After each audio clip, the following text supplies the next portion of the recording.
सचिन जी से उनके हम स्टॉक पिक्स भी जानेंगे, लेकिन गौरांग सर पहले आपका व्यू टीसीएस के नंबर को लेकर अनुमान तो बता दिया रविंदर ने।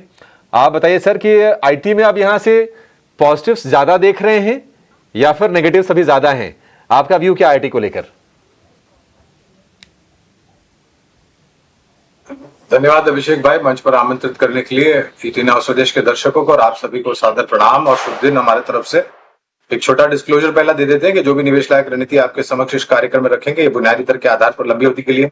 इसमें हमारी टीम, हमारी कंपनी जियोजित या मेरा किसी भी प्रकार का निजी निवेश नहीं है, ना ही किसी प्रकार का वित्तीय लाभ मिलता है, ना ही किसी प्रकार का कॉन्फ्लिक्ट ऑफ इंटरेस्ट। लेकिन इस स्तर पर राय हम हमारे क्लाइंट्स को देते हैं, संभव है कि उनका निवेश हो। नतीजे आज आएंगे। तीसरी तिमाही के नतीजे के पश्चात सकारात्मक नजरिया था, लेकिन उसके पश्चात एंथ्रोपिक नामक टूल आया, दिल्ली में एआई समिट हुई और काफी कंपनियों ने टिप्पणियां भी करी। टीसीएस के मैनेजमेंट ने भी टिप्पणियां करी। बुनियादी दर के आधार पर एज अ डिस्क्लोजर टीसीएस पर आज की तारीख में भी खरीदारी की राय है। नजरिया 1.5 से 2 साल का रखे और मैं उम्मीद करता हूं कि 4 साढ़े 4 बजे के पश्चात जब नतीजे आएंगे तो निराशा नहीं होनी चाहिए, ऐसा मैं मान के चलता हूं। और थोड़ा बहुत सुधार की उम्मीद, आगे भविष्य के कारोबार में टिप्पणियां ऐसी आए कि थोड़ा बहुत और मजबूत हो जाए हमारा भरोसा, ऐसा मैं मानता हूं।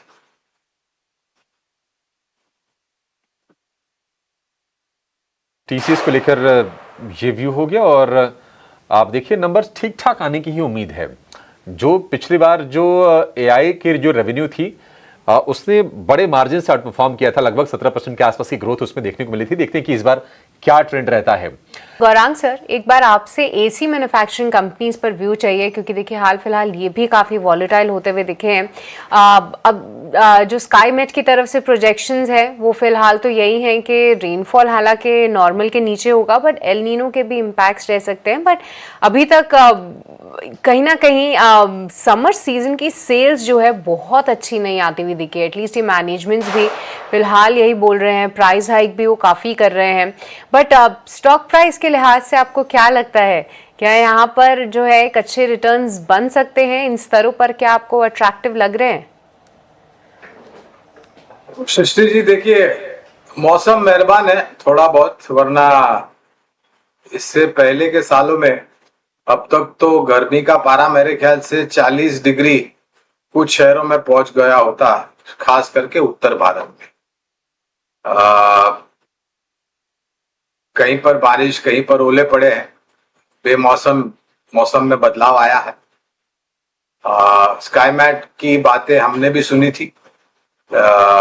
वर्षा ऋतु को लेकर के 94% बिलो नॉर्मल होने की आशंका है अभी तो। सृष्टि जी, अभी तो काफी, मेरे ख्याल से 2-2.5 महीने अभी बाकी हैं बारिश के मौसम का आगमन होने के लिए। तो मेरे ख्याल से थोड़ा समय देंगे हम और उम्मीद करते हैं कि मेघराज का आशीर्वाद पहले सालों जैसा ही हो हमारे पूर्ण भारतवर्ष में, जिससे फसल की पैदावार अच्छी हो और ग्रामीण और मध्यम ग्रामीण इलाकों में किसान भाई बहनों को फायदा हो, जो भी पैदावार अपने खेत में से निकालेंगे। लेकिन थोड़ा मौसम मेहरबान है, तो इस कारण जो उम्मीद थी एसी के बिक्री की, वो स्तर पर अभी तक आंकड़ा पहुंचा नहीं है। लेकिन अगर लंबी अवधि की विचारधारा है तो ब्लू स्टार,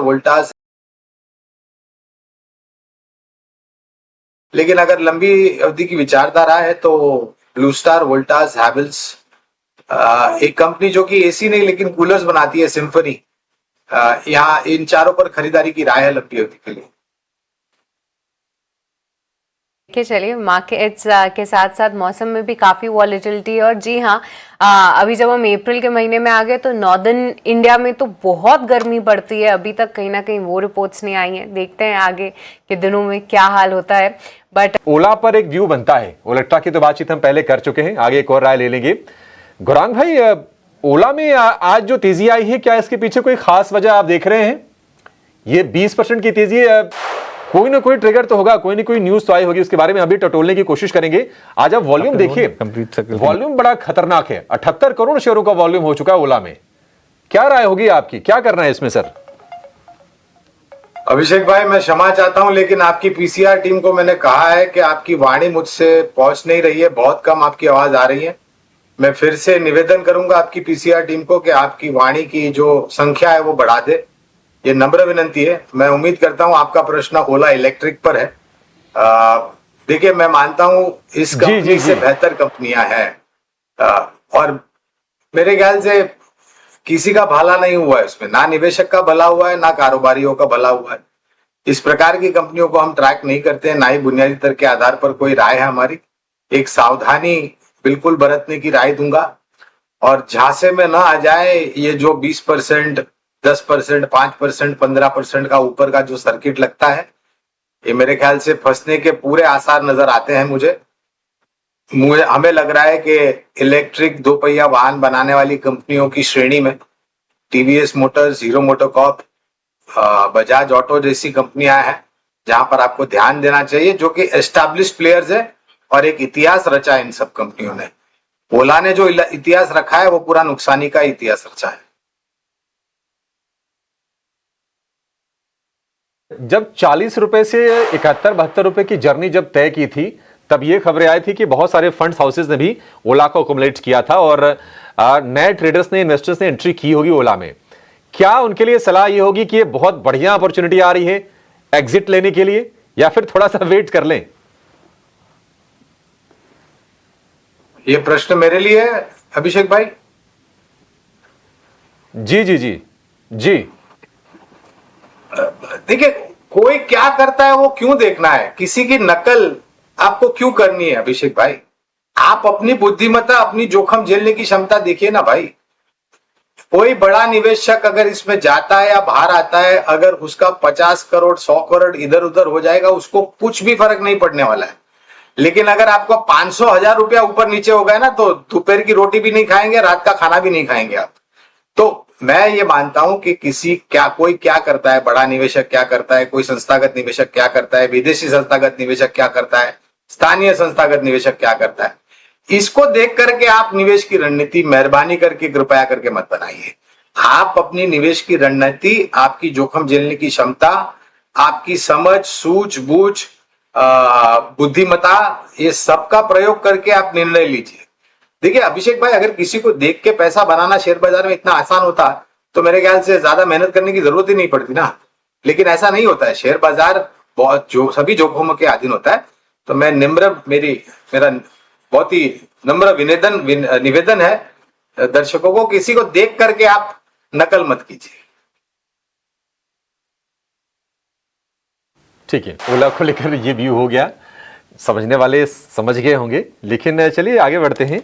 जरा फर्टिलाइजर सेक्टर के ऊपर फंडामेंटल व्यू लेते हैं गौरांग सर का। जो खबर आई है वो ये कि गवर्नमेंट ने 41,000 करोड़ के आसपास की सब्सिडी स्कीम को मंजूरी दी है। जो न्यूट्रिएंट बेस्ड सब्सिडी है वो इसको मंजूरी दी है सरकार ने, और पॉजिटिव है इन कंपनियों के लिए।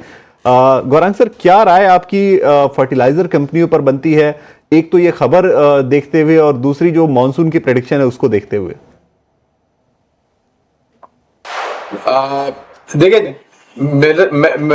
Mining companies, metals, mineral mining companies के ऊपर ऐसे तो कवरेज नहीं है, इसलिए विशेष रूप में तो टिप्पणी नहीं करूंगा। लेकिन फर्टिलाइजर का, अगर आपका प्रश्न फर्टिलाइजर के ऊपर है, क्योंकि आपकी आवाज मैं फिर से ठीक नहीं से सुन नहीं पाया था, तो देखिए, जो भी कच्चा माल यूरिया, फर्टिलाइजर और स्पेशलिटी केमिकल्स को लेकर के समुद्री मार्ग से आता है, स्ट्रेट ऑफ होर्मुज से, वहां कुछ अड़चने हैं।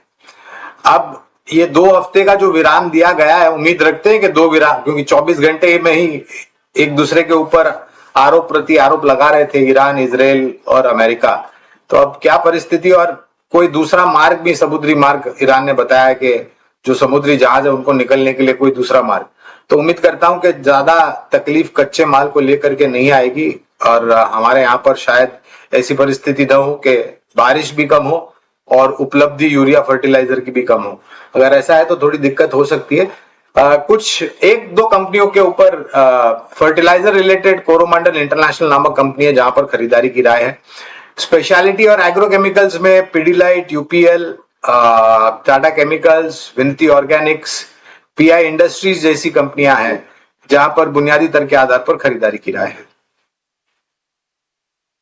बिल्कुल, तो ये रहा फर्टिलाइजर शेयरों के ऊपर, और खासकर जो फैक्ट एनएफएल जैसे शेयर हैं उनको आज निश्चित तौर पे फायदा होता हुआ नजर आ रहा है शेयर प्राइसेस में। इस खबर के बाद जो गवर्नमेंट ने सब्सिडी का ऐलान किया है उसके ऊपर।